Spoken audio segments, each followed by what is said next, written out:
முழு நாளும் கஷ்டப்பட்டு வேலை செஞ்சு உடம்பெல்லாம் வலிக்குது. இப்ப வீட்டுக்கு போய் ஃபர்ஸ்ட் வெண்ணி வச்சு குளிக்கணும். இங்க யார் படுத்திருக்கா? இது கீதா தானே? ஏய் பெண்ணே, எழுந்துரு. உனக்கு என்னாச்சு? ஹல்கண்ணா, காட்டுக்குள்ள இருக்கிற ஒரு அசுரன் உங்க தங்கச்சியை கடத்திட்டான். சீக்கிரமா போய் அவளை காப்பாத்துங்க.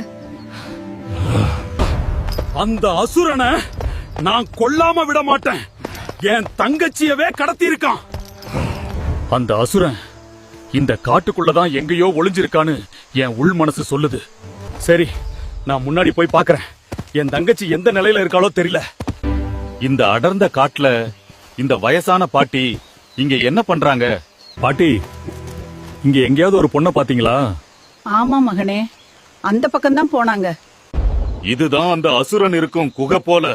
உள்ள போய் பாக்குறேன். பாட்டி, நீங்க இங்க எப்படி வந்தீங்க? இதுதான் என் வீடு. இன்னைக்கு உன்னை நான் கொல்லாம விட மாட்டேன். என் தங்கச்சியை என்னோட அனுப்பிடு, இல்லனா உனக்கு இங்கேயே சமாதி கட்டிடுவேன்.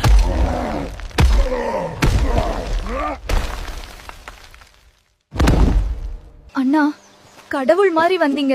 இல்லைன்னா அந்த அசுரன் என்ன கொன்னு போட்டிருப்பான். நான் இருக்கிற வரை உனக்கு எதுவும் ஆகாது தங்கச்சி. அப்புறம் இந்த வீடியோ பாக்குற நிறைய பேர் லைக் சப்ஸ்கிரைப் பண்ணாமலே பாக்குறீங்க. தயவு செஞ்சு லைக் சப்ஸ்கிரைப் பண்ணுங்க. எனக்கு ஒரு மோட்டிவேட் கிடைக்கும்.